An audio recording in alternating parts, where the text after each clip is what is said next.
muita saúva e pouca saúde, os mares do Brasil são. Obrigada, homens da minha vida. 6 hours is riding the subway before anybody notices. Suppose if I had to choose between the true version and an elaborate one involving a fish. Eu não quero ser seu amigo. Screaming Jay Hawkins and he's a wild man. Eu sou fônio, mas eu era um peixe. Zed's dead, baby. Zed's dead. Silly Caucasian girl likes to play with samurai swords. Ok, corta. Hoje de noite, a gente vai ficar em casa vendo vídeo. Pra variar. Ele alugou uns filmes napolitano que quer me mostrar. Quais? Roma, Cidade Aberta e La Strada. La Strada. Na mesma noite? Uhum. Bom dia, cinéfilos! Estamos aqui no mais novo episódio do podcast Ponto Cego. Eu sou o Thiago, seu apresentador, e junto comigo está... João Neto. E também... o Wilmerson. João, você já esteve aqui em vários episódios, né? Mas esse pode ser o primeiro episódio que alguém escuta. Você gostaria de se apresentar de novo pra gente? Claro, claro. Meu nome é João Neto, eu tenho 30 anos, sou formado em jornalismo, estudo cinema por conta e de vez em quando eu tô por aqui para comentar alguns filmes com vocês. Wilmerson, você já esteve aqui quando nós gravamos aquele episódio sobre o Seijun Suzuki. Mas como eu disse, esse pode ser o primeiro episódio de alguém. Você poderia se apresentar mais uma vez pra gente? Claro, sim. Eu me chamo Wilmerson da Silva, eu moro em Fortaleza, Ceará, tenho 32 anos, minha formação, na verdade, é na área de computação, mas há uns anos atrás eu comecei a me interessar muito por cinema, comecei a aprender por conta própria, assim como o João também, e estudar. Amo cinema, é uma das grandes paixões da minha vida, amo pesquisar, conhecer mais e conversar sobre cinema, né? Então é um prazer estar aqui participando. João, você viu algum filme bacana essa semana que você gostaria de indicar para os nossos ouvintes? Vi sim. É um filme chamado Aterrados, ou aqui no Brasil, como ficou conhecido, Aterrorizados. É um filme de 2017, o diretor é o Demian Rugna. Eu, se não me engano, acho que teve algum episódio que eu indiquei um filme dele que eu vi também. É um dos filmes que ficou entre um dos meus favoritos do ano passado, que é When the Evil Lurks, Quando a Maldade Chega. Quando a Maldade se achega, né? Que é um filme que foi o primeiro contato que eu tive com o trabalho dele, né? E é um filme de horror, assim, que mergulha fundo no gore, e acabou me ganhando, não estava esperando nada, e aí fiquei interessado em ver outras coisas dele, e esse era um dos que eu tinha baixado aqui, e aproveitei para colocar para assistir, né? E também gostei, acho que tanto quanto o outro filme dele. Nesse aqui, a gente vai acompanhar um momento em que alguns fenômenos sobrenaturais começam a acontecer num bairro residencial em Buenos Aires. E esses fenômenos acontecem em 3 casas diferentes e eles estão conectados de alguma forma, né? O primeiro fenômeno é de uma mulher que acaba morrendo no banheiro dela. Aparentemente existe uma manifestação espiritual na casa que acaba fazendo com que ela se mate. No segundo, na casa vizinha, né, um homem ele desaparece depois de acreditar que ele está sendo perseguido por alguma coisa. Ele desaparece dentro da própria casa. E no terceiro, um garotinho que ele morre atropelado, mas mesmo depois de enterrado, ele volta para a casa dele. E aí a gente tem 3 pesquisadores do paranormal que vão até esse bairro para poder investigar esses acontecimentos e como eles estão realmente conectados, assim. É um filme que ele parte de uma construção muito simples, assim. Ele não tenta reinventar a roda. Acho que, na verdade, o grande triunfo dele é isso, é conseguir fazer com que alguns elementos básicos do horror ali acabem funcionando entre si. E, claro, né, construir uma história cativante e que vai prendendo a gente a partir do mistério que existe nessa relação das 3 casas, né? Ele se perde um pouco quando ele tenta explicar demais como esses fenômenos ocorrem e tal, mas, no geral, é um filme que funcionou muito pra mim. Filmão. Eu lembro que eu vi esse filme que foi indicado, né, por um podcast que eu escuto, né? Na verdade, eu sempre buscava ver os filmes antes de ouvir o podcast. Sim. E aí eu vi lá que em inglês é Terrified, né? Sim. Só que eu baixei o Terrifier, aquele do palácio, sabe? Tipo, aí o cara começou a falar sobre o nosso filme argentino, eu falei assim, eu peguei o filme errado, eu acho. Aí depois eu fui ver e aí eu pude escutar o podcast, mas eu gostei bastante também na época. Eu gostei muito, assim, cara. Eu quero ver se tem outras coisas desse diretor pra assistir, porque olha, que cara massa, assim. Né? Eu só vi esse filme, tô pra ver se quando se achega a maldade, né?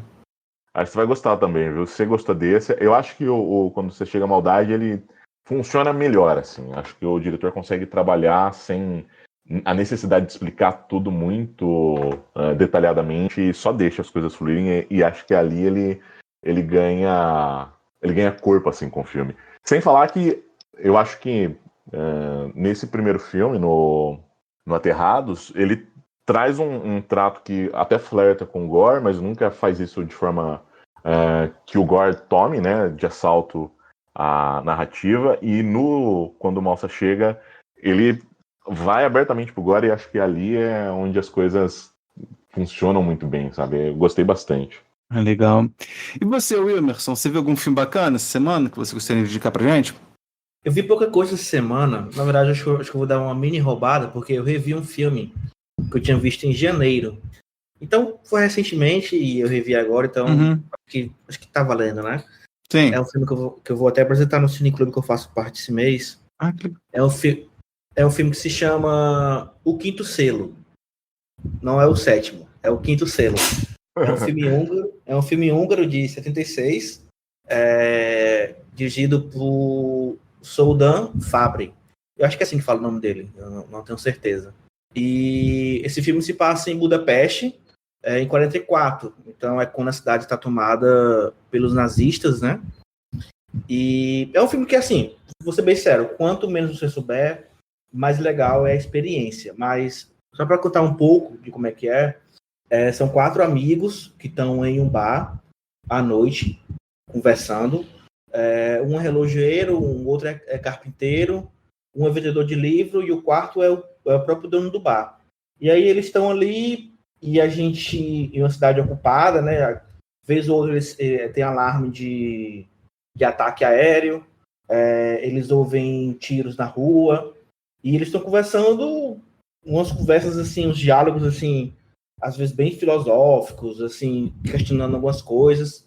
Chega um quinto homem que está de visita, ele acaba de voltar do fronte da guerra, ele está machucado, e ele pede licença para sentar lá com eles, eles continuam a conversar, e em determinado momento chega uma dupla de militares nazistas, mas eles não fazem nada, eles só pedem uma bebida e vão embora. Na verdade, eles perguntam pelo vizinho, e aí aparentemente fica entendido que eles vão pegar o vizinho, né? Mas beleza, eles vão embora.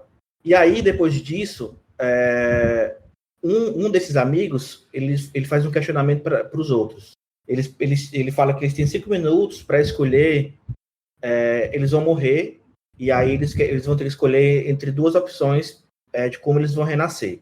Um é sendo um escravo, que sofreu a vida toda, que teve a esposa tirada, que teve um olho arrancado, que o filho foi assassinado, e a outra opção é ser o dono desse escravo. É o seu dono desse escravo, que é um sujeito que fez diversas maldades, mas que na cabeça dele, ele não está fazendo nada de errado. Ele está seguindo a moralidade da época. A moral da época. Então, ele dorme tranquilo à noite, ele não sente culpa, ele não sente peso nenhum. E aí, depois disso, os quatro amigos vão para casa, e o cara que fez essa pergunta, ele alugou um triplex na cabeça dos caras, né? Então, ficam todos os 4, passam... A gente vê, incluindo o visitante, né? O cara que chegou... O cara que tá vindo da guerra, né? Que era um fotógrafo. E aí, no dia seguinte, eles se reencontram de novo. E aí eu acho que é bom não falar mais o que acontece, não. Porque aí já fica mais complicado. Mas, basicamente, vou falar só isso mesmo. Mas fica mais legal ainda depois disso. E aí é isso. Esse filmaço é um filme húngaro, 76. E para quem ficou interessado, tem no catálogo da Filmica, né? Ou é Filmica, não sei como se pronuncia. Mas tem lá e recomendo muito. É um filmaço.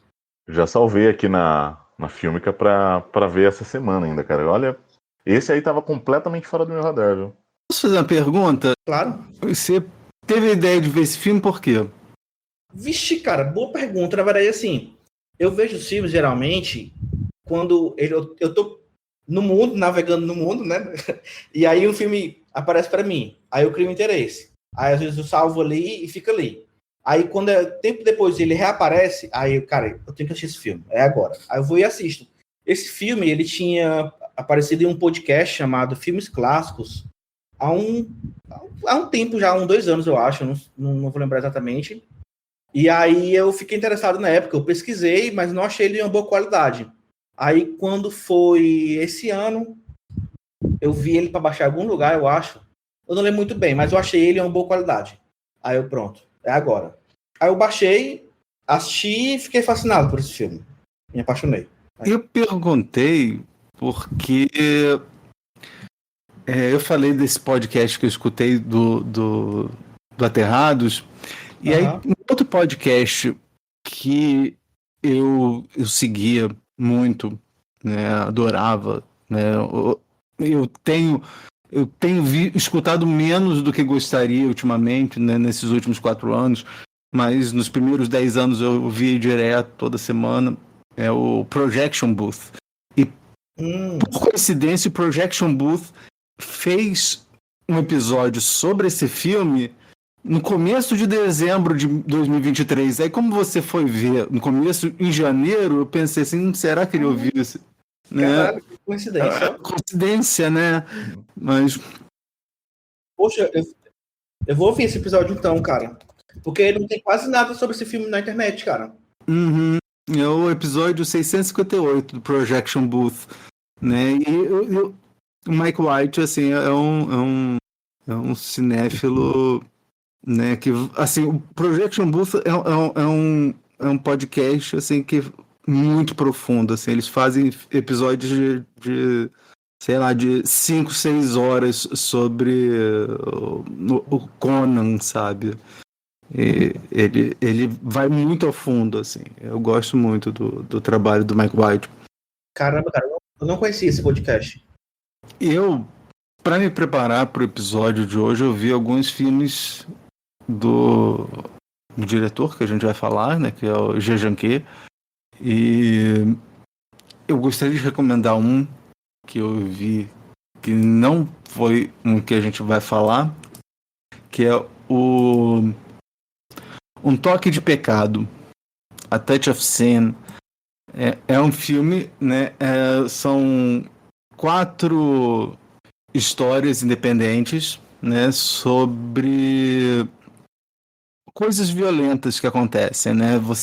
E foram inspirados em eventos realmente muito violentos que aconteceram lá na China, né? Então você tem, né, primeiro você tem um trabalhador numa mina de carvão. É engraçado que mina de carvão é um tema recorrente, né, na obra dele, né? É um trabalhador na mina de carvão que percebe que o dono da mina e o responsável da cidade estão mancomunados para prejudicar os trabalhadores, então ele vai e resolve fazer justiça pelas próprias mãos. Você tem um outro que é um assassino, um assaltante, um cara que um latrocida, né? No outro você tem uma história de uma mulher que é recepcionista numa sauna. O namorado dela é casado e não quer sair do casamento, fica prometendo, não vou sair depois, não sei o quê, fica enrolando ela, aí ela dá um ultimato nele, ele fala que não vai, aí pede 6 meses, e aí de repente a esposa do marido aparece para tomar satisfações. O último é sobre um rapaz que trabalha numa fábrica têxtil lá Eu acho que é em Hunan. E aí o amigo dele sofre acidente, aí o dono da fábrica fala assim, não, olha, quem vai ter que pagar o salário dele vai ser você. Então você não vai receber nada, porque seu salário vai para o garoto que seu amigo que vocês estavam conversando enquanto ele estava trabalhando, ele se machucou. Aí ele desiste, vai embora e passa a trabalhar num... Não sei se aquilo é bordel, aquilo que eles chamam de hostess club, né? E aí as coisas vão mudando, né? Ele vai se interessando por uma das garotas, aí ele pede pra garota sair, a garota não vai sair, e aí ele acaba desistindo e voltando para a cidade natal dele. Os quatro episódios são bem interessantes, o filme é muito legal, assim. Eu gostei muito de conhecer o cinema do G. Janquet, e esse é um dos filmes que eu recomendo. O episódio de hoje vai fazer parte de uma série de episódios. A gente vai fazer 4 episódios. A gente não pôde fazer na semana passada, mas a gente ainda vai manter os 4 episódios em memória, né, do meu pai, que faleceu em 2021, né, e a importância que ele teve para mim, né, em especial, né, o fato de eu começar a me interessar por cinema se deve muito a ele. Aí a gente selecionou alguns dos diretores favoritos dele, né? Eu e o João, a gente selecionou alguns diretores que meu pai mais gostava, e aí a gente vai falar sobre eles, né? O meu pai, eu não sei se vocês sabem, mas meu pai, ele tinha uma locadora, né? Ele abriu uma locadora. Eu lembro que eu tava na 3ª série, agora é 4º ano, né? Mas eu tava na 3ª série, né? Eu tava com 9 anos, e aí meu pai resolveu me buscar na escola, né? Geralmente era minha mãe que buscava, mas dessa vez não sei porque ele resolveu me buscar. E aí eu acho que ele já tinha falado que ia abrir a locadora, mas ele falou que ele tinha o nome da locadora, né? O nome da locadora no início ia ser Blow Up, né? Em homenagem ao filme do Antonioni, né? Perfeito. Mas aí depois de algum tempo, eu acho que foi sugestão da minha mãe de escolher um nome que que é Politeama, que é o nome de um tipo de teatro que tinha aqui no Largo do Machado. Eu acho que em Jundiaí ainda tem, né? Que era um teatro que passava filme, tinha apresentação, acho que apresentação circense, né? Era várias coisas, né? Por isso que é poli de muitos e tema de temas, né? É isso, né? É uma sala de espetáculo que tinha. E aí meu pai resolveu, né? Meus pais resolveram batizar a locadora com esse nome. É engraçado que uma das coisas curiosas, coisas engraçadas que tem, né? Uma história engraçada que tem por causa desse nome, foi que logo no começo da locadora, acho que lá em 90, tinha um cara que cismou que o nome do meu pai era Seu Poli. Seu Poli. Muito bom, cara. Muito bom.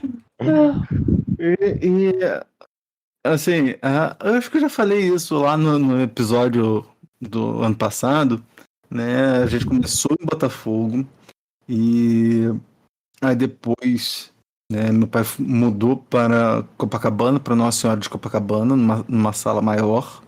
E aí depois ele resolveu limitar o número de clientes, né, e botou a locadora no 10º andar de um edifício comercial, né, porque ele falava assim, não, tem que dificultar mesmo para pessoa que está indo lá tem que saber o que quer, sabe? Porque era uma locadora muito específica, né? Era uma locadora que não tinha filme de ação, não tinha filme pornô, não tinha comédia, né? Mas tinha as obras completas do Fellini, Sim. tinha as obras completas do Chaplin, né? Então era uma coisa bem específica, né? Mas aí ficou, acho que 1 ou 2 anos, e aí o meu pai fez a reforma na sala, porque a sala estava em petição de miséria, meu pai gastou uma nota com a reforma, e aí por causa disso aconteceu a mesma coisa que aconteceu mais recentemente com a Dora Figueiredo, né? Que aí o locador chegou e falou assim, opa, então olha, tá valendo 10 vezes mais o aluguel daqui, então vamos aumentar para 10 vezes. Aí meu pai falou assim, cara, não tem condição, sabe? Porque assim, em que pese meu pai ganhou uma certa notoriedade na locadora, né? Porque meu pai tinha coisas que só ele tinha, né? A locadora tinha filmes que só tinham lá, né? No Rio de Janeiro, você não encontrava outros exemplares, né? Porque, você já conta essa história, né? Ele teve uma vez, eu acho que foi em 95, que foi quando ele resolveu trazer filme de fora, importar filme. Ele foi na União Brasileira de Vídeo e falou assim, olha, eu tô querendo botar esses filmes para alugar, mas eu vou fazer o seguinte, no momento em que lançarem aqui no Brasil esses filmes, eu tiro a minha cópia e ponho a de vocês. O pessoal da OBV falou assim, vai em frente que a gente não vai lançar mesmo, né? Então, meu pai começou a lançar botar filmes, né, importados, né? Ele convertia pro PAL-M, né, e botava para alugar. E aí, assim, isso é uma coisa meio complicada de falar, né, agora na internet, mas naquela época era muito difícil você conseguir, né, esses filmes. Então, meu pai... Todo amigo dele que ia viajar, ele dava uma listinha para ele, para pessoa, assim, de filmes que ele estava querendo, assim, a loja onde que ele queria que comprasse e os filmes. Então tinha nos Estados Unidos tinha uma loja, na França tinha outra, em Portugal tinha mais um, sempre dando listinha. Alguém ia viajar para a Europa, levava a listinha, né? E aí reza a lenda, conta uma história que algum amigo do meu pai foi numa loja lá na França e aí tirou a listinha para pedir os filmes. Aí o vendedor olhou para a listinha e falou assim, mais um dessa listinha, sabe? Porque ele já estava ficando conhecido, né? Conhecido, né? E aí, né, apesar de, né, como eu falei, né, apesar disso, assim, nunca deu muito dinheiro, exatamente porque meu pai não comprava blockbuster, não comprava, sabe, filme comercial, ele buscava, e a clientela dele também era mais focada em estudo, em preparar artistas, atores, né, se preparavam para fazer um papel, por exemplo, né? Aí ligava pro meu pai e falava assim, olha, eu tô querendo fazer um personagem assim, assim, assado. E aí meu pai tinha uma memória, né, de elefante, né, uma memória ótima, e aí ele falava assim, não, você vê esse filme. Eu lembro que uma das coisas mais curiosas que teve foi que, vocês sabem o Luigi Baricelli? Sim. Aquele cara da cena. Então, teve uma época que ele foi chamado para fazer, a gente está falando a gente está um pouquinho depois da Páscoa, ele foi chamado para fazer Jesus Cristo na Paixão de Cristo em alguma cidade. E aí ele ligou pro meu pai falando assim, vou fazer Jesus Cristo. Aí meu pai falou assim, veja o Evangelho segundo São Mateus, do Pasolini, sabe? Assim, você ia esperar que ele ia botar, sei lá, sabe, Jesus Cristo Superstar, alguma coisa assim, né? Mas não, meu pai mandou ele ver Pasolini, e aí o cara ficou encantado com Pasolini. E ele tinha esse hábito também, né? Você chegava pedindo uma coisa, você acabava levando outra, porque ele falava assim, não, você vê esse daqui que é melhor. Né? Meu pai tinha esse hábito de fazer uma curadoria do que os clientes dele podiam levar. Deixa eu ver. Assim, aí depois de algum tempo, ele, com esse aumento do preço do aluguel, aí a gente resolveu, a gente, quando eu falei ele, né, resolveu fazer uma locadora de entrega a domicílio, né, e no final das contas era ele, minha mãe, às vezes eu, e íamos entregar os filmes para as pessoas, né, e aí a gente tinha um esquema de que a pessoa ficava com o filme durante uma semana, né, a gente ia entregar na quinta, e aí a pessoa devolvia na outra quinta.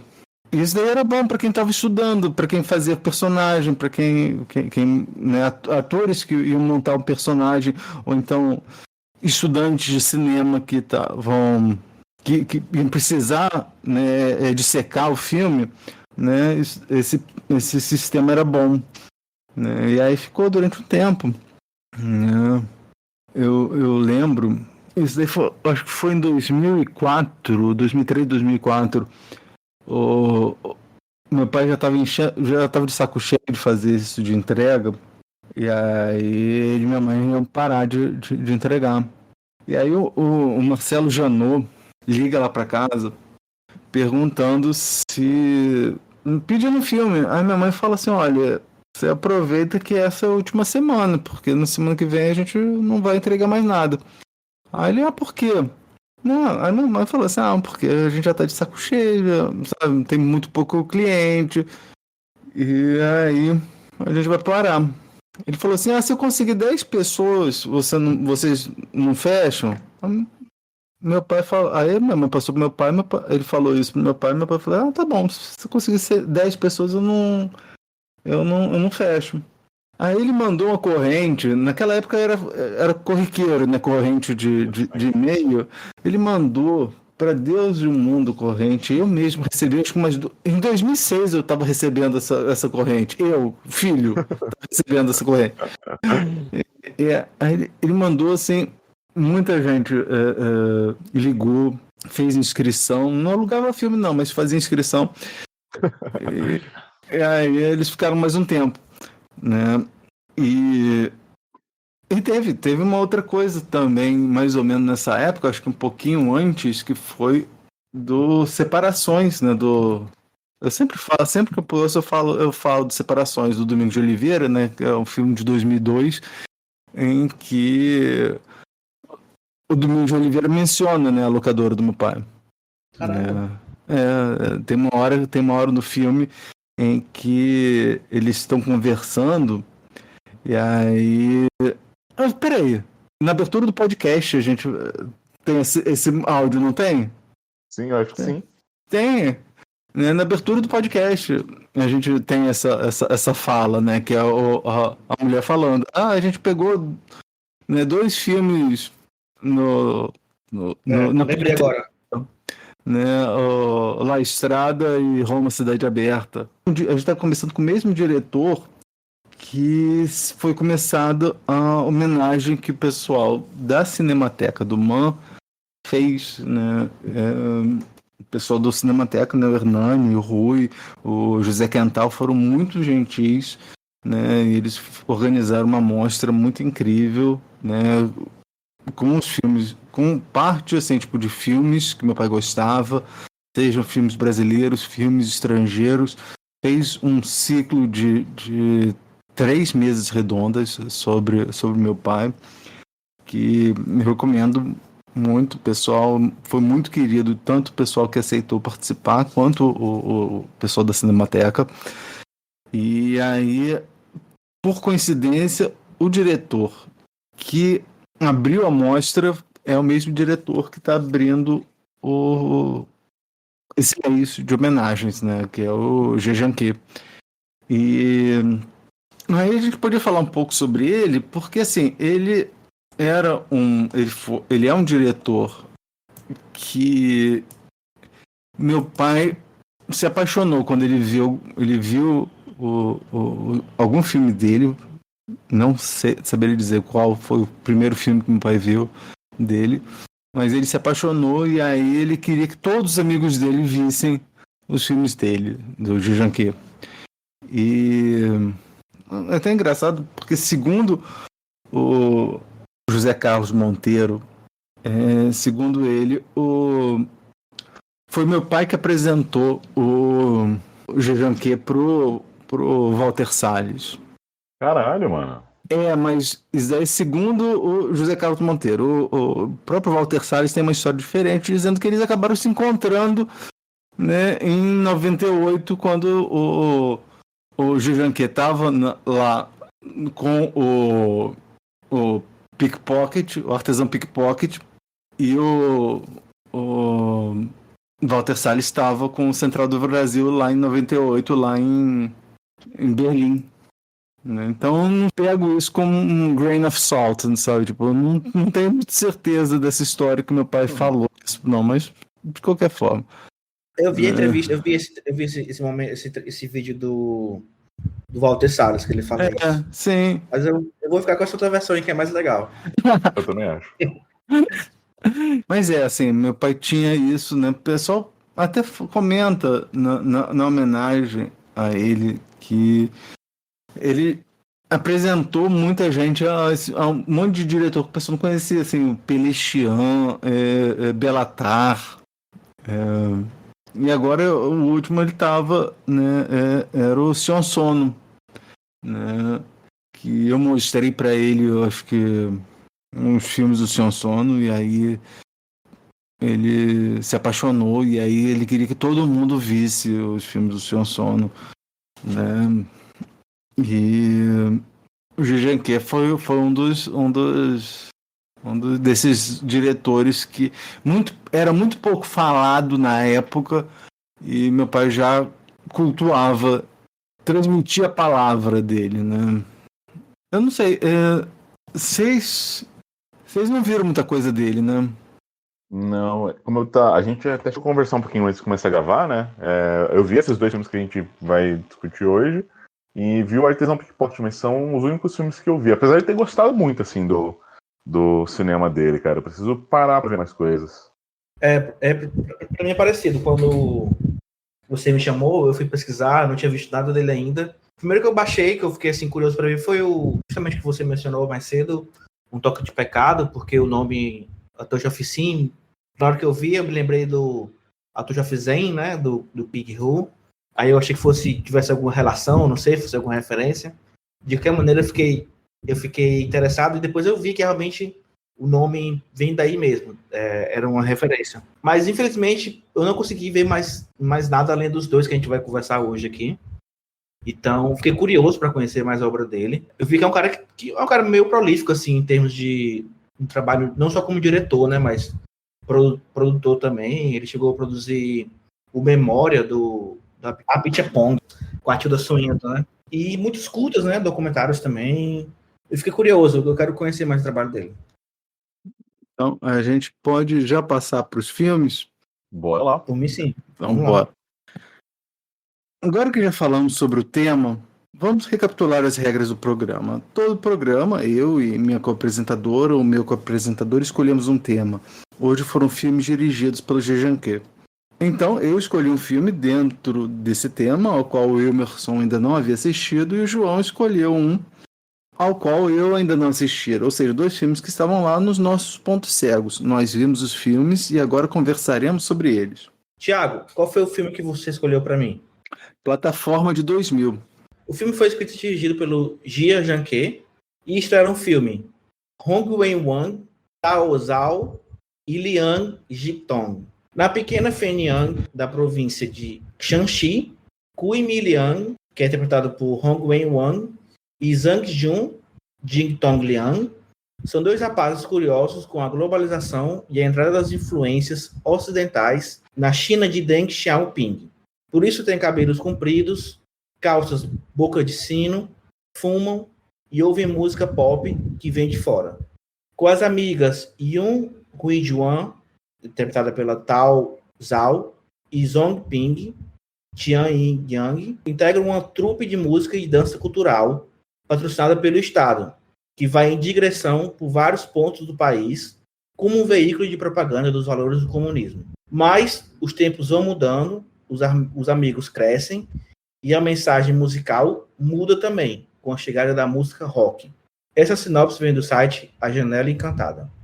O que você achou do filme? Cara, eu gostei muito da história. Eu achei o filme... Eu tive um pouco de dificuldade, sendo um pouco sincero, para estabelecer um vínculo emocional com os personagens. E eu acho que é um filme que requer um pouco de conhecimento sobre o contexto histórico daquele momento da China. O filme ele não usa letreiros para passagem do tempo, né? Então você fica... É difícil você saber quanto tempo se passou entre uma cena e outra. Mas a gente vai notando assim, vai tendo... vai percebendo que passou o tempo, né? No início do filme tá no inverno, tudo muito cinza, tem muita cor, tem muita vida, os personagens usando muitas roupas. Depois a gente vê que já tá numa época de sol, onde fica tudo um pouco mais colorido, apesar de não ser colorido de fato, mas fica mais do que no início. Depois tem inverno de novo, e aí depois um deles está com cabelo grande já. E aí, depois que eu pesquisando sobre o filme, que eu vim perceber que, na verdade, tudo acontece em mais de 10 anos, né? Então, eu tive um pouco de dificuldade durante eu assistindo o filme, apesar de que no final, no sentimento, é muito de que é uma obra muito rica, porque ela tem uma característica de tratar tanto do individual quanto do coletivo, né? Eu acho que ela pega esse grupo ali e os próprios personagens ali, ela vai pouco a pouco tratando de assuntos, de coisas que estavam acontecendo na China naquele momento, né? O filme se passa durante a Revolução Cultural, né? Na China, que foi um momento muito marcante na história da China, e eles moram ali no norte da China, né? Em uma cidadezinha pequena, que é a cidade onde o próprio diretor viveu, né? E quando na abertura do filme tem dedicado a meu pai. E aí eu pensei que fosse assim, meio que uma homenagem, né? Ao pai, mas o protagonista do filme tem vários problemas com o pai dele, né? E o que eu achava que ia ser uma história de uma linda relação, na verdade, me parece ser mais o diretor tratando dessas feridas do passado dele, eu acho, né? Em alguns momentos, nessa relação do pai dele com o pai dele. E voltando para o que eu estava falando da parte coletiva, a gente tem a questão do Estado, da presença do Estado, né? E de como aquele grupo se relaciona com as políticas do Estado, e depois o grupo de teatro é comprado, é privatizado, né, por um dos membros, é comprado por um deles, e a gente vê que também tem uma grande mudança depois que é comprado, né?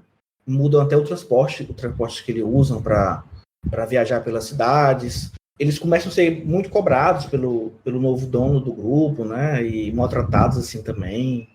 E eu falei dessa dificuldade que eu tive para me relacionar com os personagens. Eu acho que é um pouco, talvez, vem da própria direção, não sei, é a escolha do diretor, mas ele filma quase tudo, os personagens, a gente quase nunca os vê de perto, né? Nunca tem planos fechados neles. É sempre eles nas paisagens, nos locais, né? Às vezes com espaço entre eles, nem eles mesmos estão muito perto uns dos outros, e a gente vê quase sempre eles de corpo completo, assim, corpo inteiro na tela. Então são planos assim abertos, quase o filme todo, às vezes a gente os vê de costas, na verdade, também, conversando.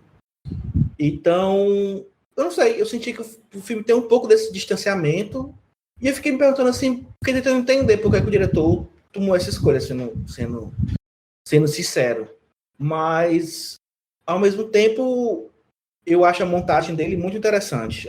Apesar de também achar difícil de acompanhar o que está acontecendo, porque uma hora os personagens estão numa cama, e aí depois eles estão presos, e eu confesso que eu não entendi muito bem por que eles estavam presos, e o filme não explica, muita coisa o filme não se preocupa de explicar, né?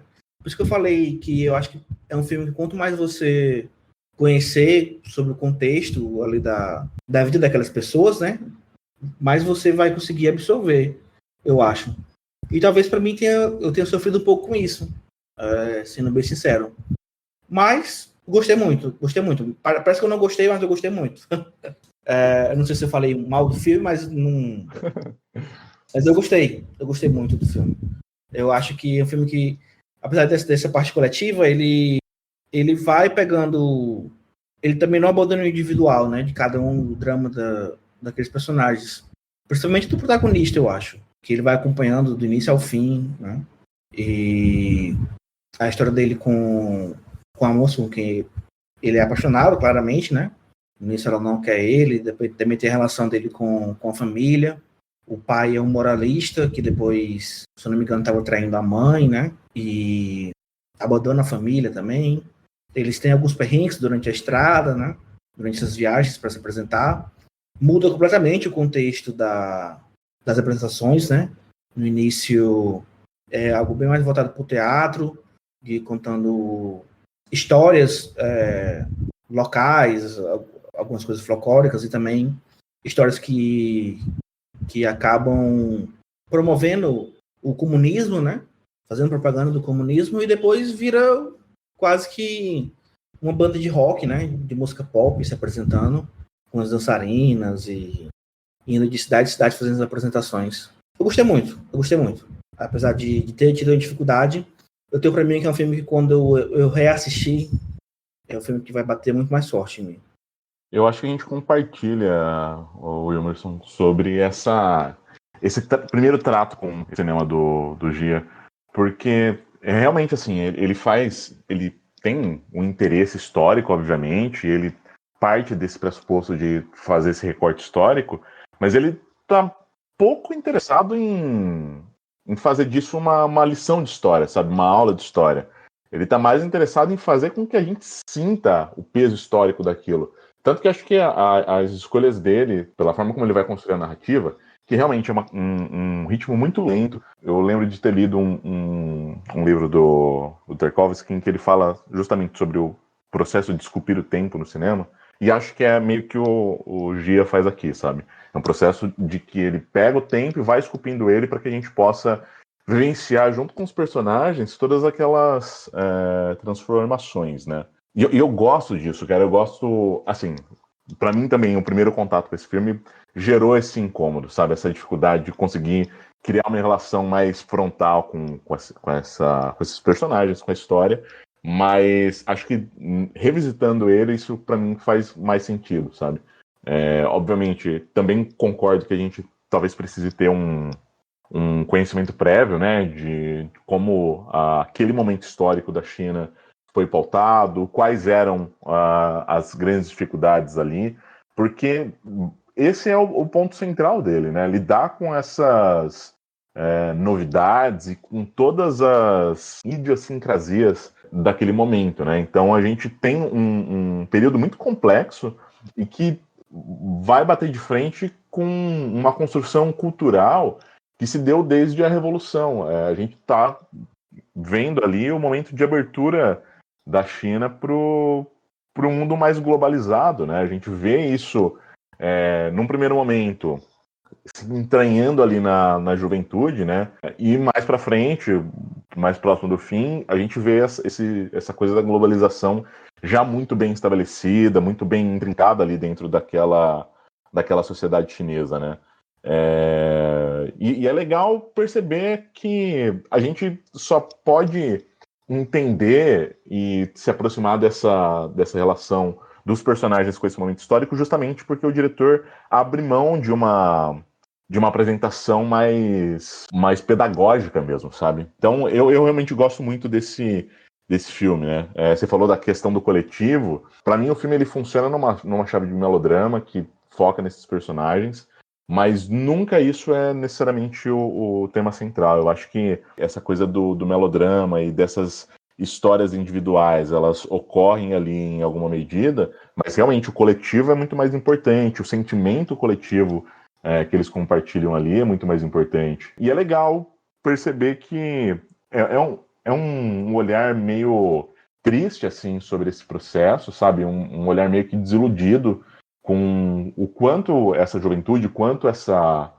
geração acabou se abrindo, né, para esse desenvolvimento da globalização dentro do país, e ainda assim se sentindo muito pouco realizado, né? Eu acho que tem uma cena que acaba, acho que ilustrando isso muito bem, que é aquele momento em que eles veem o trem e até correm atrás desse trem, mas o trem passou, o trem já foi, o trem já era, e acho que o sentimento é sempre esse, sabe, de um desejo muito... foge muito fácil, sabe, escapa muito fácil das mãos. Eles querem realizar alguma coisa, mas mesmo quando eles realizam, o contexto já mudou e as coisas passam a ter significados diferentes, né? As coisas têm um peso diferente diante dessas mudanças políticas e culturais, né? Mas mesmo diante desse sentimento de desilusão, eu acho que o Gia, ele traz uma vivacidade para esses personagens, né? Que estão sempre nessa busca e faz isso como um certo elogio, sabe? Que mesmo apesar de toda essa dificuldade, de sempre ter esse sentimento conflitante, ainda são personagens que estão ali na busca por uma representação cultural própria, por uma identidade própria. Enfim, é um filme que me ganha muito por como ele consegue trazer essas sutilezas e todas as complexidades dentro dessa forma como ele representa, né? E, claro, acho que isso, mais uma vez, só é possível pela forma como o Gia resolve contar essa história. Com planos abertos, com planos longos, demorados, poucos movimentos de câmera. Acho que é um dos grandes diretores chineses, não só que surgiu nos anos 2000, aliás, até um pouco antes, né, final da década de 90, mas que também se perpetua, acho que talvez nessa posição até hoje, sabe? O interesse dele por essa representação da própria nação e de fazer isso a partir dessas histórias talvez pouco exploradas e distantes de um olhar até de certo triunfo, né, sobre as coisas, para mim é o que me ganha muito fácil assim, no diretor. Você falou nisso, e aí eu lembrei que eu estava vendo uma masterclass que ele estava dando, e ele disse exatamente isso. Ele disse que o interesse dele era justamente filmar a vida daquele pessoal que não aparece no cinema, né? Então ele foi o primeiro a botar a vida de um batedor de carteira, né, na China, né? É claro que assim, você tem né, o pickpocket do Bresson, você tem ele vai falar que teve também o ladrão de bicicleta também, né, que não é batedor de carteira, né, mas ele fala que assim, tipo, um cara que furta, é a primeira vez na China, foi ele que fez, né, porque ele fala, não, essas histórias também merecem ser contadas, né, e aí dessa trupe também. E você lembrou aquela cena do trem, e eu lembrei de uma outra coisa que no começo do filme, né, eles falam, né, que o personagem tá fazendo barulho, aí o cara fala assim, aí o diretor fala assim, mas que barulho é esse? Não é barulho de trem? Ele, eu nunca vi trem na vida, né, e aí eles veem pela primeira vez um trem, né, e aí eu me ponho a pensar, né, você vê como o cinema e trem tão ligados, né, várias vezes você vai ver filme, aparece um trem, né? Eu sei que assim, isso daí, o Brasil não tem uma malha ferroviária grande, né? Então a gente praticamente não vê isso aqui, então a gente acaba reparando mais quando vê, né? Eu acho que desde a época da chegada do trem à estação, né, você vai ter sempre um trem chegando, um trem saindo. O próprio Undine do Petzold também tem também tem um bom pedaço dele, né, nessa relação de trem com a plataforma, com a estação, né? E eu tava lembrando, tava pensando, tava vendo esse filme, tava lembrando disso, né? Pelo que eu vi, esse filme era para ser o primeiro filme dele, né? E aí ele acabou fazendo o Artesão Pickpocket antes, né? Porque esse daí ia ser assim, tipo um épico, né? E assim, ele era muito jovem, né? E aí ele acabou não conseguindo. Ele demorou acho que 10 anos para fazer esse filme.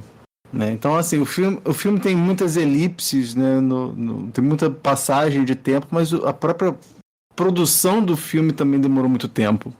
Eu não vi o Artesão Pickpocket, você viu, né? Eu vi, eu gosto muito, e é mais uma vez, né? Eu acho que essa coisa de um retrato histórico tá presente ali, e ali acho que talvez seja numa chave ainda mais próxima de um personagem individual, né? Mas ainda tem essa questão de refletir um sentimento mais coletivo, sabe? E, mais uma vez, a questão do melodrama também tá presente ali, porque é um batedor de carteiras, que, enfim, ninguém gosta dele e ele acaba se apaixonando por uma prostituta. É a única relação que funciona na vida dele e a dificuldade dele de lidar com essa relação. Então, é olhar para esses personagens marginais, sabe? E perceber que a história não é feita só dos gloriosos personagens que vão vencer na vida em algum momento e perceber que a história também é feita deles. Eu gosto muito do Artesão Pickpocket, cara. Acho que em algum momento, espero que a gente possa voltar pro Gia para falar desse filme aqui. É meio que uma trilogia, né? Pelo que eu vi, esses 3 primeiros, né? Sim. Os 3 se passam... São sobre a cidade natal dele. E, inclusive, pelo que eu vi também, esses 3 filmes... O terceiro é o Prazeres Desconhecidos, né? Uhum. Que é depois de plataforma. E os 3 não foram... Na época, não foram lançados na China, né? Eles foram feitos fora do sistema de produção chinês.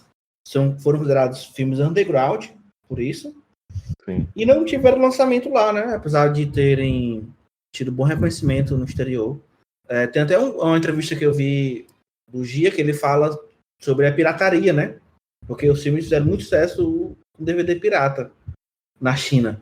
E aí ele tinha uma relação ambígua com pirataria por causa disso, porque por um lado ele não ganhava nada, mas por outro tava todo mundo assistindo os filmes dele, né? Foi muito legal. Nessa Masterclass ele também fala disso, da questão da pirataria, né? Ele até pergunta pro dono da loja, né? Fala assim, vende muito? Ele fala assim, uns 50 por dia. Ele... Aí, isso daí quando ele foi fazer, acho que o Pickpocket, aí quando lançou o plataforma, o cara chegou pra ele e falou assim, hoje vai chegar um outro filme que chama Plataforma, você não pode perder. Aí ele, tá bom. Mas uma coisa que me chama muita atenção também nos filmes dele é como se ele tá querendo mostrar as mudanças pela qual a China passou e está passando, né? Ele tem outros filmes, além daquele Toque de Pecado que eu mencionei mais cedo, mas ele tem outros filmes que eu vi também para esse programa, que figuram lá na lista dos filmes que meu pai mais gostava desse diretor, que é O Mundo, Natureza Morta, ou Still Life.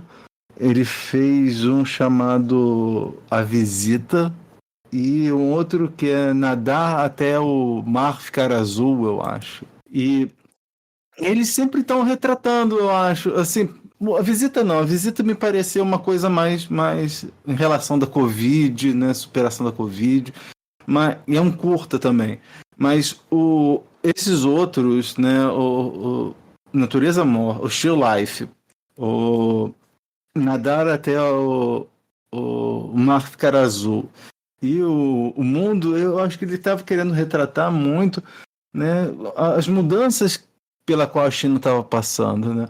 Então você tem o Mundo num parque temático, né? É sobre trabalhadores de um parque temático em Beijing, que tem um parque temático enorme, que aí tem assim, pontos turísticos de todos os lugares do mundo. Então tem uma Torre Eiffel, que é 1/3 da original.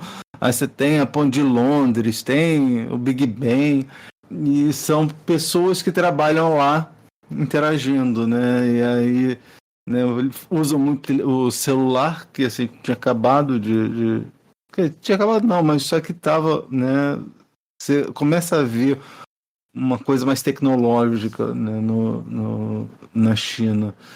E você tem, mais tarde, você tem esse Natureza Morta, que é sobre É sobre não, né? Mas conta a história de um cara que vai procurar a mulher, né? E tem uma mulher que vai procurar o marido, né? Numa cidade em que tá para ser alagada pela represa, né? Pela construção da represa lá das Três Gargantas, a cidade está sendo desapropriada, né? E aí, enquanto eles vão lá procurar, né?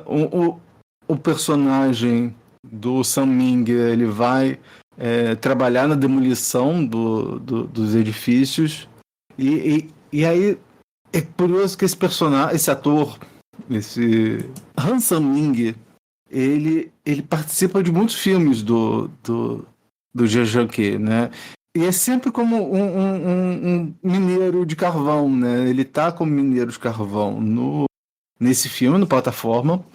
No Still Life, ele é um mineiro de carvão, mas ele sai, né, da cidade dele para procurar a mulher e ele vai começar a trabalhar na demolição, e aí no final ele volta com todo mundo que estava trabalhando na demolição, já que o trabalho deles acabou, ele pega todo mundo e vai levar eles para serem mineiros. E aí ele continua sendo mineiro, depois ele vira soldador no Montanhas Se Separam, né?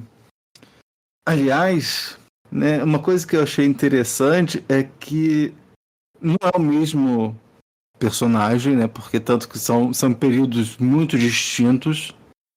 Mas eu achei curioso que o Sam Ming do Plataforma não sabe ler. Mas a primeira coisa que a gente nota no Sam Ming do Montanhas Se Separam é que ele tem uma caneta no bolso e aí ele vira soldador, né? Então é como se talvez o Jia Zhangke queira falar como a educação meio que transforma a vida da pessoa, né? Sim.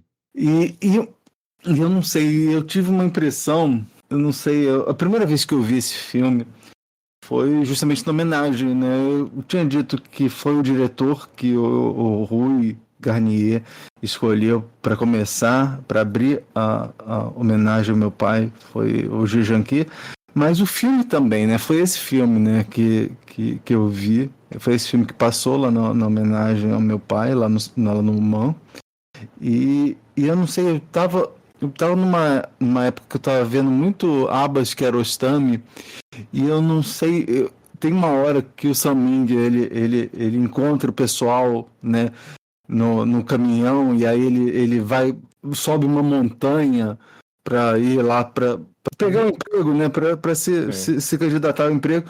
Ele estava subindo aquela montanha, eu falei assim, será que ele vai entregar o caderno para o amigo dele?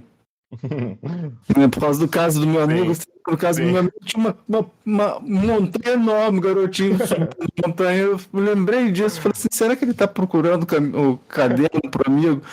Será que ele está procurando o caso do amigo dele para devolver o caderno? Isso que você falou do comentário sobre educação, tem na própria Plataforma, né? Justamente com o Sam Ming, onde eles ficam conversando sobre, eu não sei o parentesco, não entendi muito bem.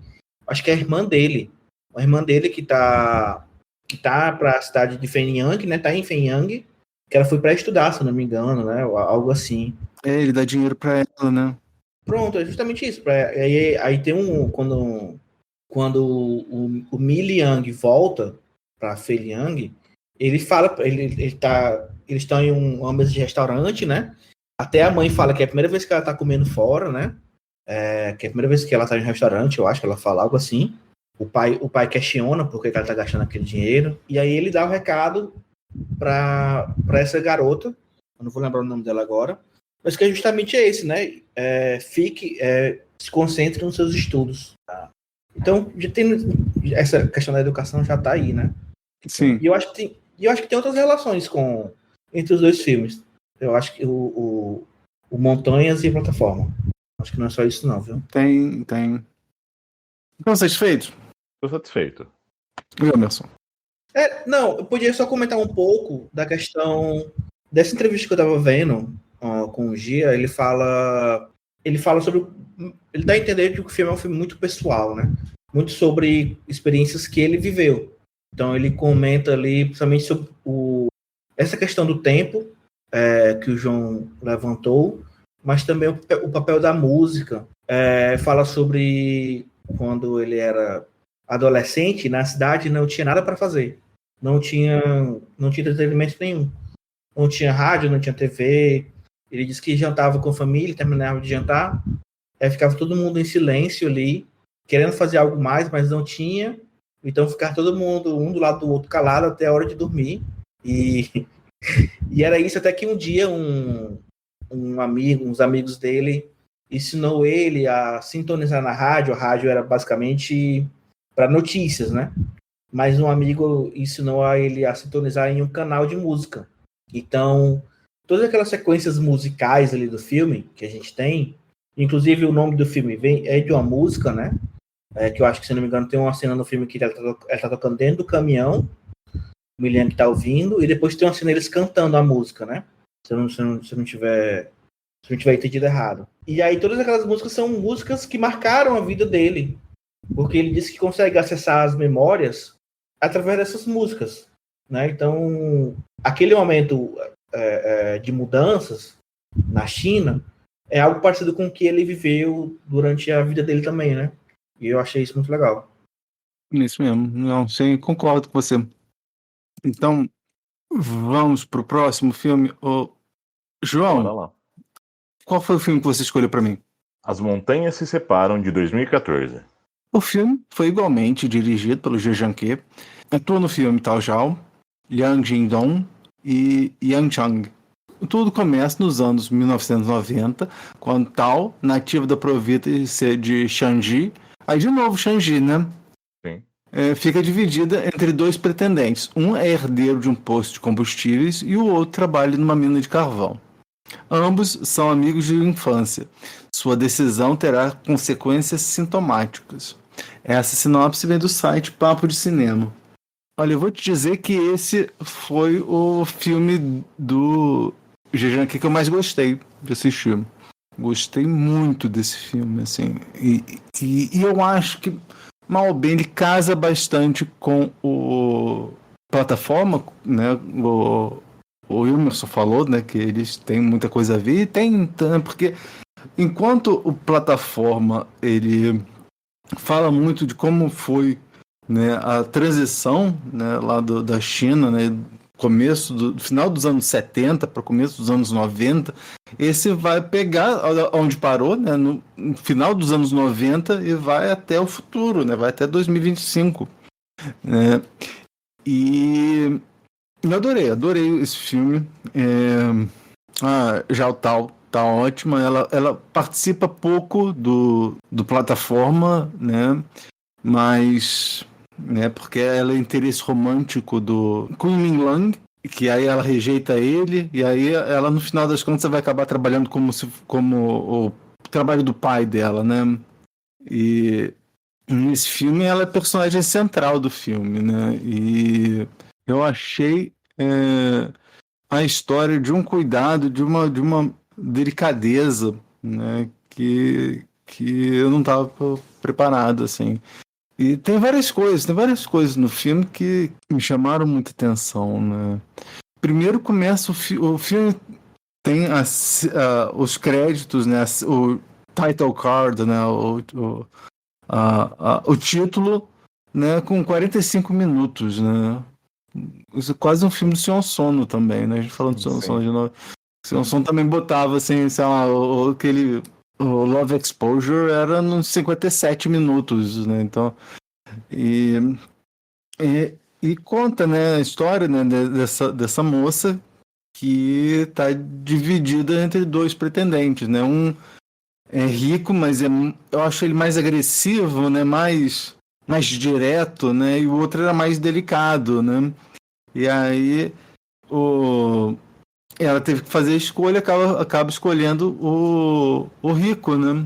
E aí a sinopse meio que engana um pouco, né? Porque a gente fica achando que ia voltar esse triângulo amoroso, mas ele não volta, né?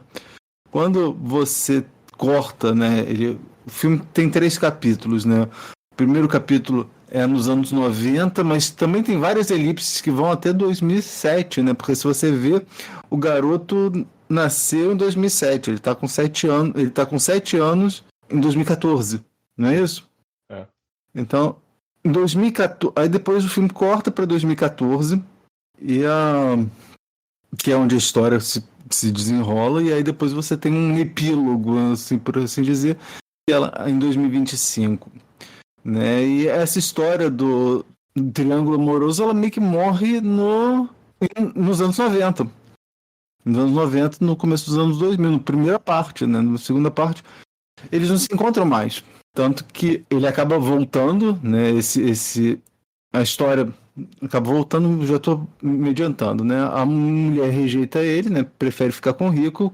O cara que trabalhava em mina de carvão, ele resolve ir para Xangai, né? E aí o filme corta, e aí a gente vê que ele tá com uma mulher, tá com um filho, mas ele precisa voltar porque ele tá com câncer, né? E precisa de dinheiro pro tratamento.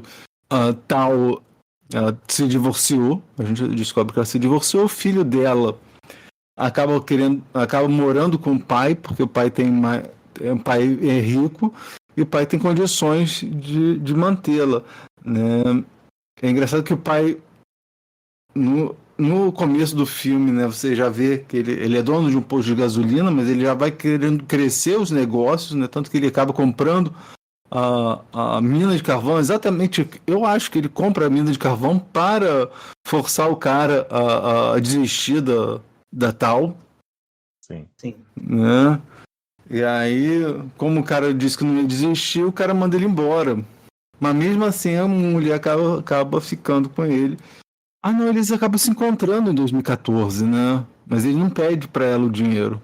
Eles acabam se encontrando porque foi ela que dá a chave, né? Porque quando ele sai da casa dele, ele pega a chave e joga em cima do teto, né? Joga pelo telhado a chave, falando que ele não ia voltar, e aí depois ele reencontra, e aí ele tinha a chave de volta, né? E aí até ela pega e ele dá o convite de casamento que ela tinha dado para ele, ainda estava lá.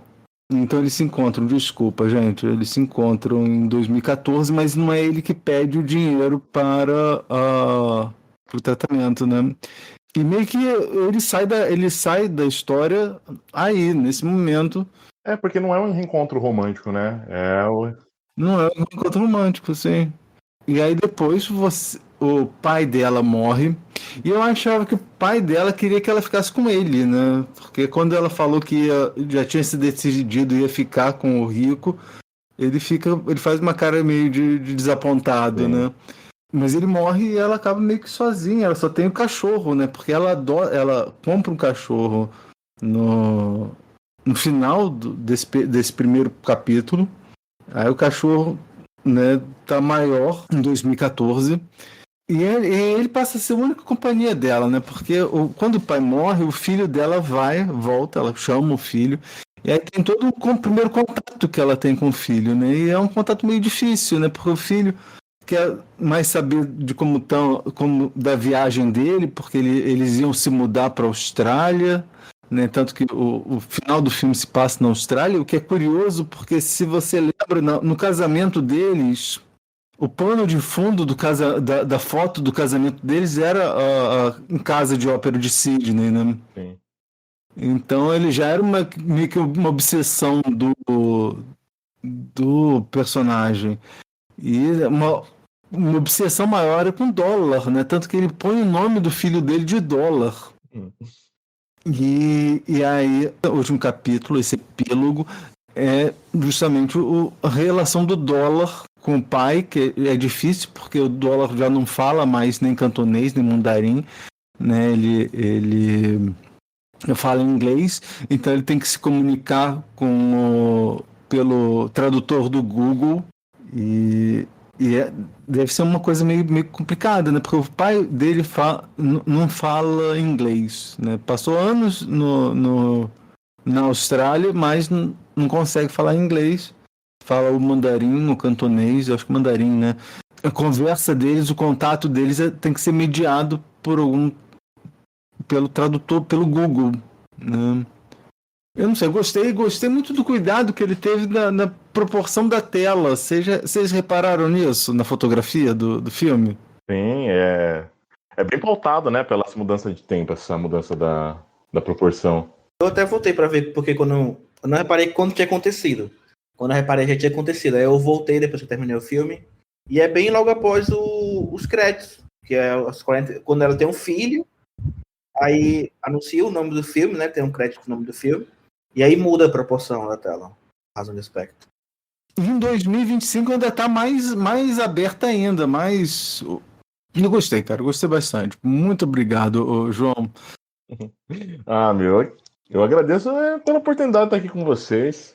Uma outra coisa legal também que eu descobri, que eu fui jogar o Montanhas se Separam no Google, e aí eu descobri de onde é que vem o título, né? Vocês repararam de onde é que vem o título? Montanhas se Separam?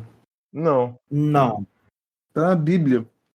É Isaías 54:10. Aí, ó.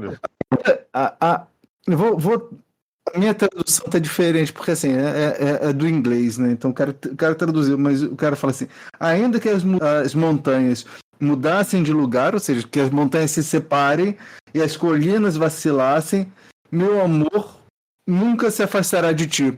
Caralho, cara. Que foda. Nossa, viu?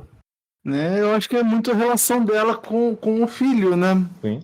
Mesmo que eles estejam numa distância muito grande, né? Ele na Austrália, né? Ela ainda consegue escutar. Quando ele chama ela, ela escuta, né? Apesar de ele ser uma coisa muito, muito interna dele, assim, ele não gosta de dividir isso. Tanto que a professora dele pergunta qual que é o nome da mãe e ele fala assim, não, eu sou bebê de proveta, não tenho mãe. Mas aí, no final das contas, ele tem a chave que ela deu para ele, né? A chave de novo, né? Sim. Você tem a chave que o personagem joga, o mineiro joga, e depois ela entrega de novo a chave para ele. E aí, em 2014, também ela entrega uma chave para ele, né? É como se estivesse mostrando, né, que ele tem um lugar para voltar, né? E aí você acha que ele esqueceu da mãe, mas não, né? Ele usa a chave como um colar, né? Sim, quando ele mostra a chave para a professora, ele explica o significado do nome da mãe também, né? Sim. É como as ondas, se Sim. não me engano.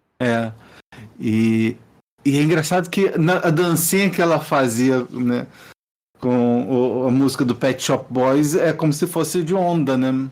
Sim.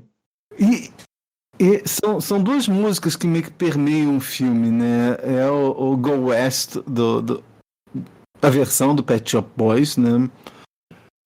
Que começa o filme e termina o filme, né? E aí eu acho que isso daí tá falando um pouco da ocidentalização da China também, né? Que você vê que em 2014 o posto que ela tem é Shell. Sim. Né? Mas você começa a reparar como as coisas estão mudando, né, lá na China. E então eu acho que essa música acho que casa bem, né? Porque assim, apesar de que a versão do Village People do Go West era para falar de ir para Califórnia, né? Porque é praia, você tem sol durante o inverno, é todo aquele troço do Village People, né? A versão do Pet Shop Boys, eles, apesar de ser a mesma letra, né, tem uma conotação diferente, né? Tem uma conotação de fim da União Soviética, fim do Muro de Berlim, né? E aí tá falando dessa ocidentalização, tá falando ocidentalização, e aí o Jean-Jacques pega essa música para pontuar a ocidentalização da China. E uma outra música que tem também é uma música que eu só achei o nome dela em inglês, que é Take Care, que é uma música cantonesa cantada por uma cantora chamada Sally Ye, que ela trabalhou em algumas coisas. Deixa eu ver.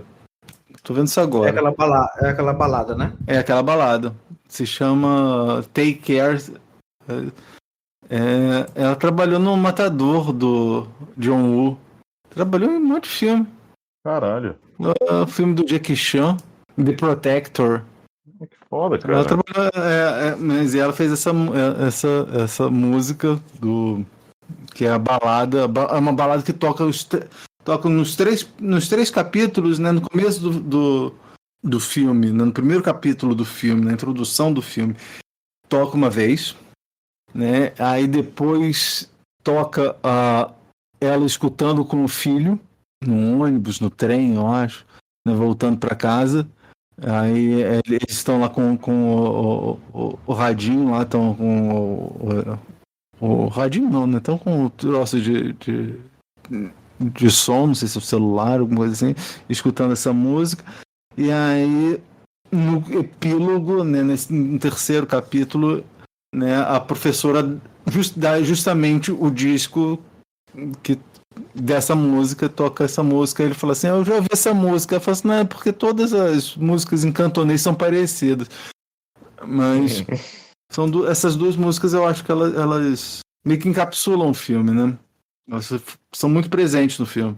Sim. Mas o que você achou do filme, o Wilmerson? Foi a primeira vez que você viu, né? Sim, foi a primeira vez. Eu gostei, como eu falei, assim, eu achei assim, como eu assisti ele logo depois de ter feito o plataforma, cara, eu achei uma ótima sessão dobradinha, sabe? Pra mim ficou quase como uma continuação. Você comentou sobre o final, o período que se passa, né? Do final de plataforma e o início desse. E tem alguns temas semelhantes também, né? Como essa questão da ocidentalização que você falou, e que também está em plataforma. E essa presença da música, né? Na vida deles também, novamente, servindo como um meio de acessar memórias, né? Eu gostei desse filme, eu gostei também. Agora eu tenho uma pergunta para vocês. Tem uma cena... Aliás, eu tenho duas perguntas. Você falou do cachorro, né? Sim. Eu acho que em 2025 já é um segundo cachorro. É o segundo cachorro, sim. Já é o segundo cachorro, né? Sim. E o primeiro, pelos cálculos que eu fiz, ele deve ter partido pouco depois do pai dela, de 2014, né? Uhum. Porque na primeira parte do filme, que é ali 99, não fica muito claro se quando ela pega o cachorro se já é 2000, quando é que é, mas ela fala que, se bem cuidado, o cachorro vai viver 15 anos, né? Ela tem esse diálogo com o companheiro. Ou seja, 2014 já está perto, né? Então, eu acho que não fica claro, não fica explícito isso no filme, mas deve ter sido um outro baque para ela, porque o amigo de infância com câncer, ele somente não sabe o que aconteceu com ele, né? Aí o pai falece, o filho some da vida dela, e até o cachorrinho que ela tinha, né? Ela deve ter perdido na época, né? Então, uma sequência de acontecimentos traumáticos, né? Mas você falou isso, né? Que no começo do filme, dá um cachorrinho e fala assim: se bem cuidado, ele dura mais de. Dura 15 anos. Aí ela tá lá com o cachorrinho no colo, aí tem uma hora que eles discutem. Ela tá com o cachorrinho no colo, e ela discute com o marido, né? E aí ela fica puta, e aí abre a porta do banco de trás e joga o cachorro. Eu falei assim: não vai durar 15 anos. O bichinho. É que ela encontra no porta-malas uns explosivos, né? Exato, ela encontra os explosivos. E aí ela fica chateada e ela pega o cachorrinho e joga ele no banco de trás, assim. Coitado do cachorro, não vai durar 15 anos.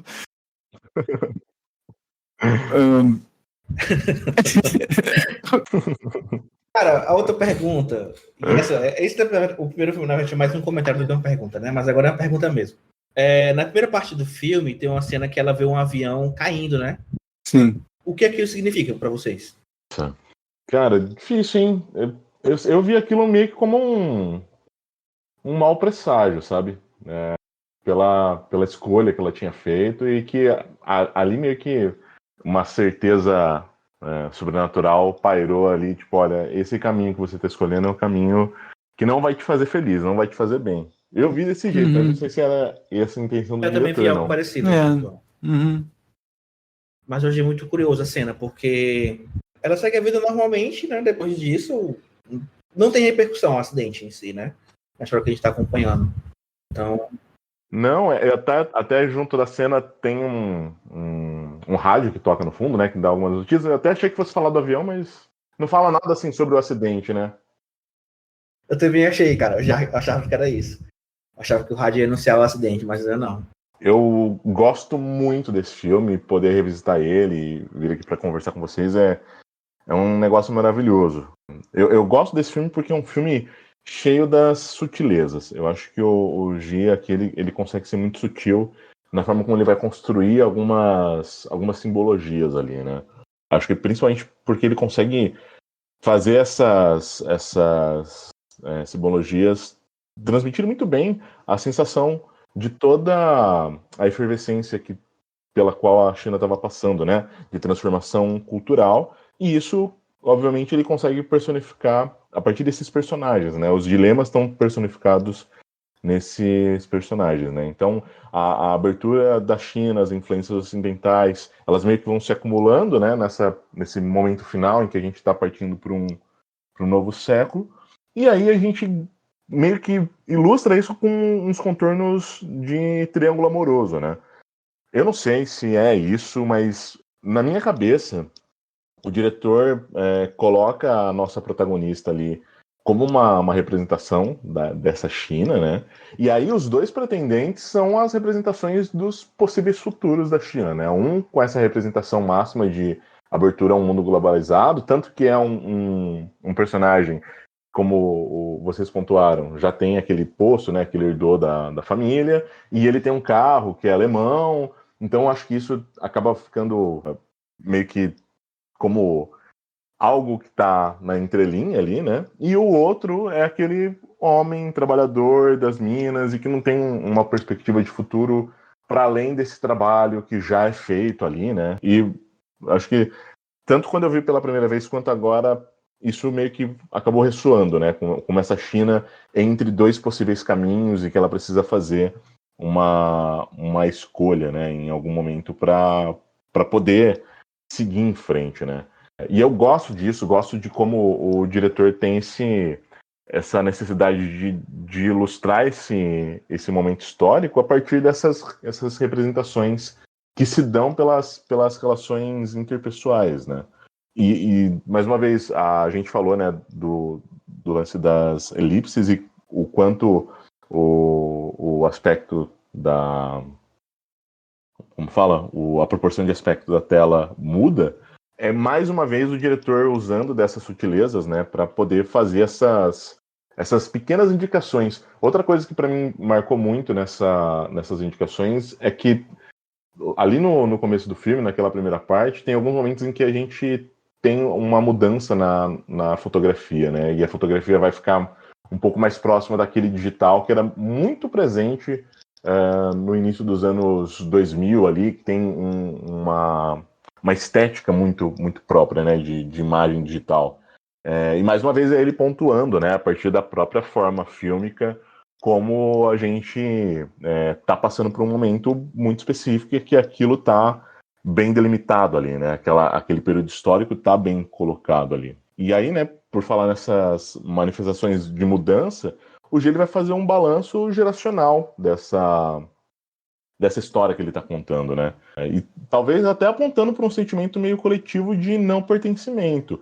A interação do dólar, que obviamente é um nome muito sugestivo, né? O filho desses dois personagens chama Dólar, o que remete justamente para esse processo de globalização pelo qual a China se abre. Então a interação entre o dólar e os pais, que são frutos daquele período de transformações muito radicais, vão mostrar uma desconexão, né, que vai se aprofundar ao ponto de ocorrer uma ruptura. O pai não consegue entender o filho não consegue entender o pai, eles não falam a mesma língua, existe essa distância da mãe, que para mim é meio que representativo dessa distância da pátria mãe, da China, e um desejo de talvez buscar ela, mas na verdade não se sabe se é bem um desejo, mas talvez uma necessidade de poder resolver essas questões, né? Vão realçando essa falta de raízes nesse menino, né? E talvez até a forma como ele vai se relacionar com uma mulher mais velha talvez acabe simbolizando um pouco dessa busca do contato com a mãe, por mais avessa que seja essa aproximação, né? Então, eu acho que tem um sentimento de inconformidade que ali nesse ponto é muito aparente para mim e que meio que faz eco com as escolhas da mãe e da própria China de se abrir para essa globalização, né? E voltando para a questão da dança, o filme ele abre, né, com aquela cena de dança, e é uma cena de dança coletiva, e enquanto no encerramento a gente tem uma dança que é feita de forma sozinha, né? Para mim, o grande lance é que a globalização, para o diretor, talvez seja isso, né? O processo em que você tem a possibilidade de se abrir e fazer contato com coisas que não são necessariamente ligadas ao seu cotidiano, mas que, por mais que você esteja sempre em contato, por mais que essa possibilidade de abertura seja muito convidativa, você sempre vai estar muito sozinho. Então, assim, eu gosto desse processo pelo qual o diretor passa para fazer essas simbologias funcionarem, como elas acabam se conectando ao longo do filme todo. Cara, João, ainda bem que você comentou isso, porque eu tava com medo de estar viajando enquanto eu tava assistindo o filme, e eu comecei a pensar nessa metáfora que você falou, mas eu fiquei com medo assim, não, cara, eu acho que eu posso estar viajando aqui na maionese, exagerando aqui, mas é isso mesmo, cara. Eu tô sozinho, então. Cara, tive essa mesma impressão. E a professora, pra mim, tipo, eu acho que é isso, pra mim pareceu como, porque nos momentos ele fala coisas que tô lembrando a mãe dele, o menino fala pra professora, né? Uma é a música. E outra, eles no carro, né? Ele fala, tô tendo um déjà vu agora. Que ele não consegue se lembrar de onde é que é o déjà vu, né? Mas é daquela viagem de trem com a mãe, né? Uhum. Então, ele, pra mim, tem um pouco disso. Ele tá tentando ali, ele vê na mulher mesmo que inconscientemente um pouco da mãe dele. Então, é como se fosse o filho dessa relação tentando voltar um pouco ao passado, sabe? Tentando fazer esse resgate. E é curioso também um outro ponto que talvez faça parte também dessa metáfora, é que a professora, ela está separando de um estrangeiro, né? Ela também está se divorciando. Então talvez também seja proposital isso.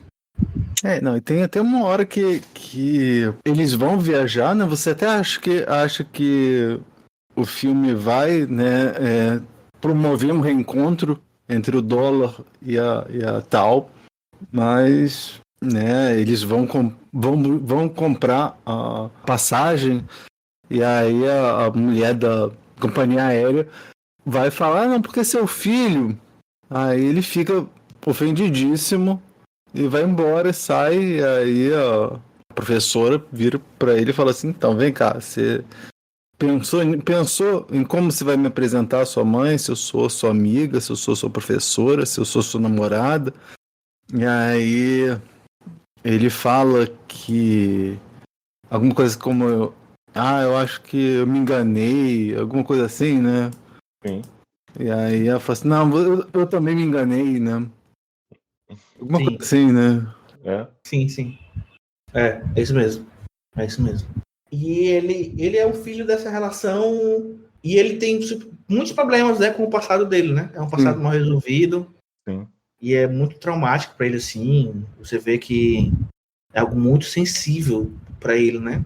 A mãe, no segundo capítulo, né, lá em 2014, ela faz um esforço para ele tentar ver a importância dessa relação, dessa tradição familiar, né? Tanto que ela leva ele pro velório do avô, aí pede para ele performar alguns ritos e ele não sabe? O troço de, na hora de ajoelhar pelo avô, aí ele não ajoelha e ela quase derruba ele. Até pensei que ela era. Aí eu falei assim, não vai durar 15 anos também não. E depois no trem ela começa a mostrar músicas pra ele, né? Começa a falar um pouco mais da cultura dali, né? E foi aí que ele lembrou que ele assimilou, né, a música, e aí ele lembrou quando a professora toca. Uma coisa que eu fiquei um pouco na dúvida, tem uma cena que o pai dele tá conversando com uns amigos, isso já na Austrália, né?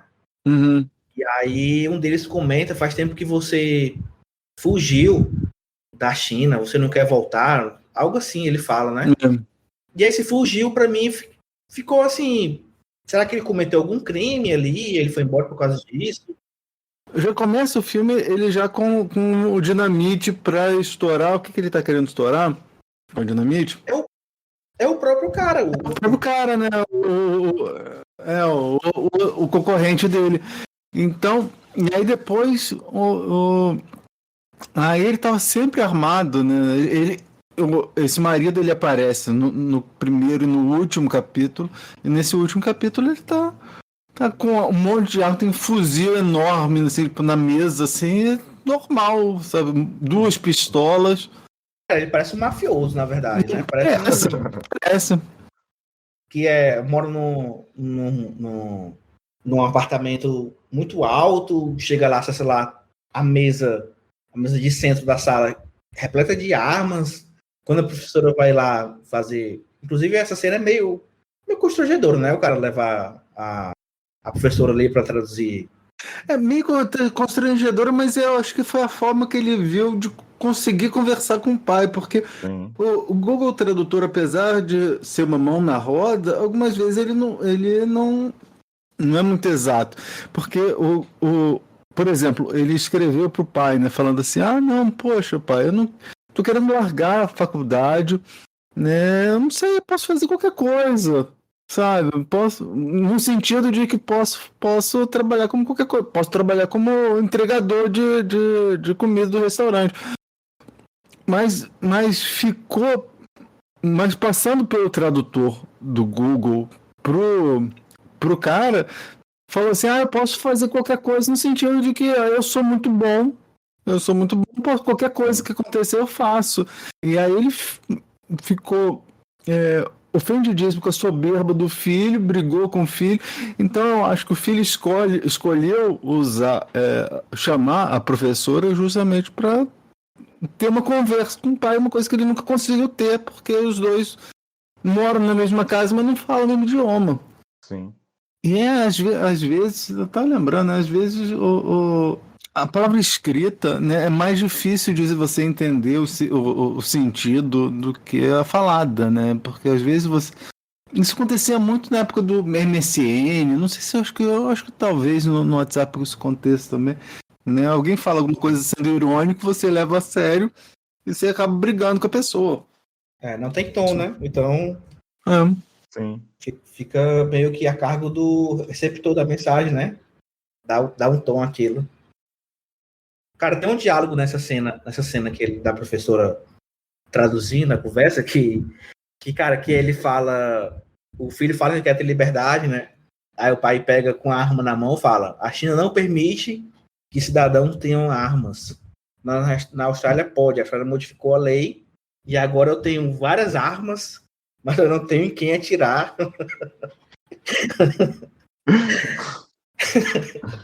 Porra. E aí ela traduz por um troço assim, ele quer a liberdade dele.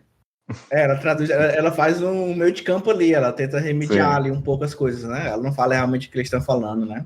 Mas esse diálogo eu achei engraçado, cara. Quem atirar. Aí ele perguntou o que é liberdade, né? Tipo, o filho quer liberdade, mas ele pode comprar arma, mas não tem quem atirar. Frustrado total, cara. Satisfeito, João? Satisfeito. Vamos falar agora sobre streaming no quadro Tem na Netflix? Tem na Netflix? Tem no Netflix? Tem no Netflix? Tem na Netflix? Tem na Netflix? Tem na Netflix. Então, Wilmerson, que filme você viu recentemente em alguma plataforma de streaming? Cara, recentemente eu vi na MUBI um filme da da Vardar, eu vi um filme chamado As Duas Faces da Felicidade, que eu me encantei muito por esse filme.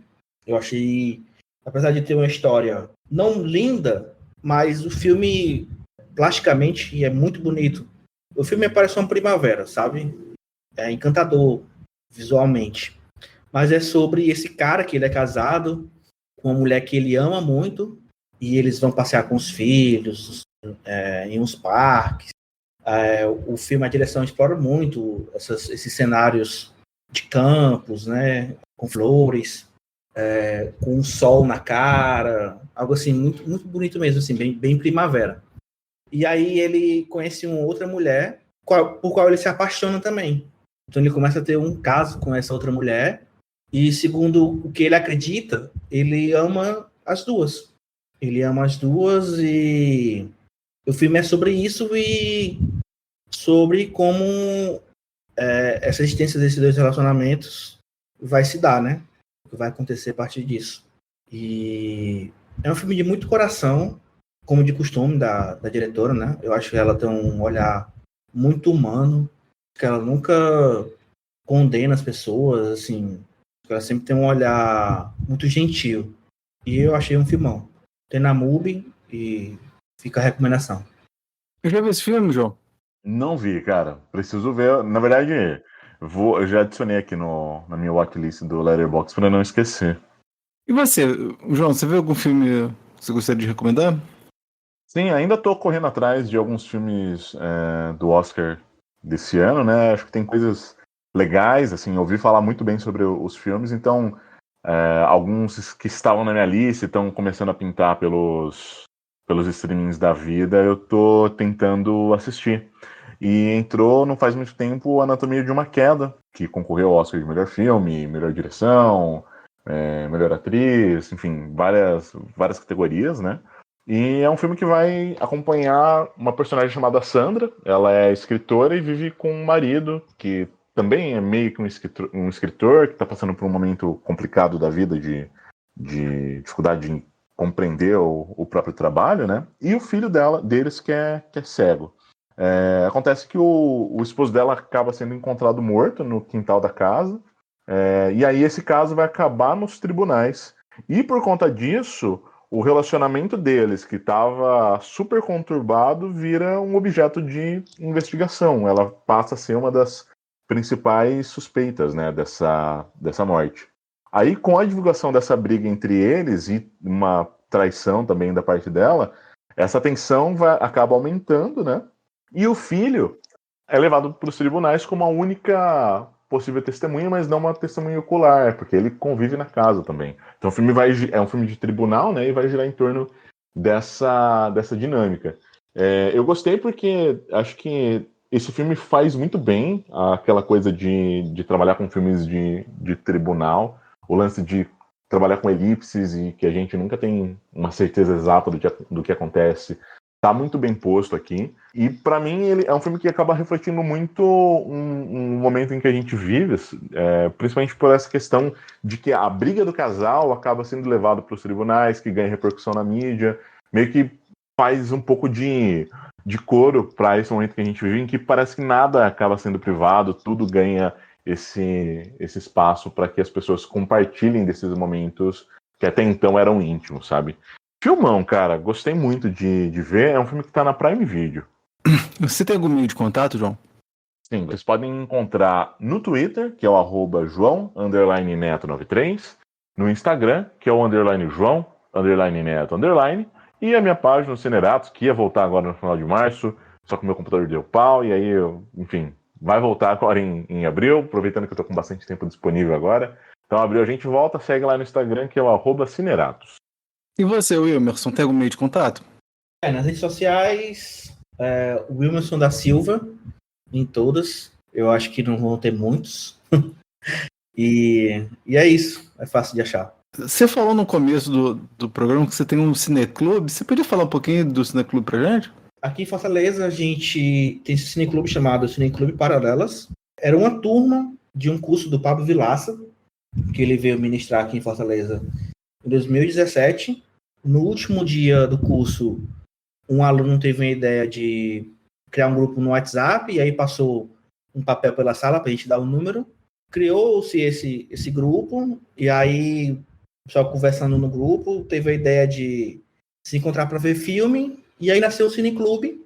E ninguém se conhecia na época do curso, todo mundo se conheceu através do grupo, do WhatsApp, e virou, assim, quase uma família. Todo mundo hoje em dia é amigo e muito presente na vida dos outros, e todo mês a gente faz encontros presenciais em um coworking aqui da cidade. E esse ano a gente está falando, cada mês a gente está focando em um país diferente. É um ciclo que a gente chama Cinema no Mundo. Então, teve Japão, Dinamarca, e agora esse mês vai ser Hungria, coincidentemente aí, não teve relações com embaixada nenhuma, foi pura coincidência, mas é isso que eu vou apresentar, o filme da Hungria, né, que é esse filme que eu falei no início do episódio, que é o Quinto Selo, e é isso, cara, assim, para mim foi uma escola, foi onde eu aprendi muito sobre cinema, e aprendendo até hoje, sabe? Muito legal mesmo. A gente tem os encontros presenciais, e aí a gente está levando a discussão sobre o filme para um podcast. Então a gente, no dia do encontro, a gente conversa um pouco, mas no dia depois a gente se reúne para gravar um podcast. Então, na verdade, não só no YouTube, mas nas outras plataformas de áudio, dá para encontrar como Cineclube Paralelas. A gente gravou, além de ter os episódios antigos que a gente gravou durante a pandemia, que foi como a gente resolveu continuar o Cineclube durante a pandemia, né, durante o isolamento. Agora, desse ano, a gente colocou um episódio sobre o filme japonês, que foi Uma Mulher da Areia, e o filme dinamarquês foi Flea, Nenhum Lugar para Chamar de Lá. Então, estão lá esses 2 episódios, e é isso. Ah, legal. Nossa. Legal. Uhum. Eu agradeço muito a participação do Wilmerson, e agradeço de maneira muito especial o João, né, eu acho que o João tem dado uma força muito grande, assim, o Emerson também, mas o João, assim, toda semana ele tá aqui, né, e sabe, muitas vezes eu já pensei em parar, mas eu falei assim, não, eu já marquei com o João, então não tem que comparecer, sabe, então eu agradeço muito, assim, a força que você tem me dado, João. Imagina, Thiago, olha, eu vou repetir o que eu falo aqui toda vez, é um prazer estar aqui, cara, fazer parte desse podcast, trocar ideia, todo mundo que você traz aqui é tão legal e acho que me agrega tanto quando a gente senta para conversar, sabe? Que é maravilhoso. Eu é quem agradeço pela oportunidade de poder fazer parte, nem que seja pequena, mas uma parte da história do Ponto Cego. Obrigado, João. E agradeço também você que está nos ouvindo. Não se esqueça de mandar feedback para nós em podcast.cego@gmail.com, né? Mande sugestões, críticas, elogios e compartilhe com todo mundo, pois quando se trata de cinema, todo mundo tem um ponto cego. Da Rua Pareto, eu sou o Thiago. De Jaú, eu sou o João Neto. Fortaleza, eu sou o Wilmerson. E este foi o podcast Ponto Cego.